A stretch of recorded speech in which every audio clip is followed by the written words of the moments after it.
Hello and welcome. If you're picking a digital note app in 2025, Notability and Goodnotes 6 are two of the top contenders.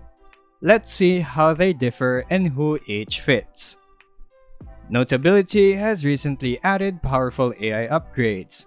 With its Learn feature, it can auto-summarize your notes, turn them into quizzes and flashcards, and even let you chat with your notes. The app also supports audio recording synced to your writing and handwriting transcription and search. On the flip side, real-time collaboration is limited and templates apply globally across the note, not per page, which some users find restrictive.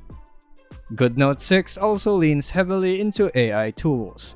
Handwriting aids, word completion, and new AI writing or study features are part of its 2025 push.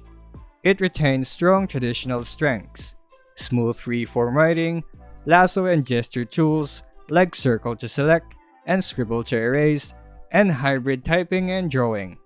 Goodnotes now supports cross-platform access for iOS, macOS, Windows, and web, which broadens its reach beyond iPads. One downside, its AI features are sometimes criticized as inconsistent or overhyped, especially with cursive handwriting.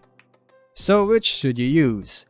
If you rely heavily on audio, want instant smart summaries, quizzes, and seamless AI interaction with your notes, Notability is very compelling. If you prefer classic handwriting and drawing fluidity, strong gestures, plus cross-platform flexibility, and don't mind occasionally pushing its AI, Goodnotes 6 is a powerful all-rounder. In short, Notability is for learners who want AI assistance baked in. Goodnotes 6 is for creators who want robust writing tools plus AI when it helps. Choose based on how much weight you put on writing fluency versus AI features. And that would be all for today's video. Thanks for watching and I'll see you on the next one.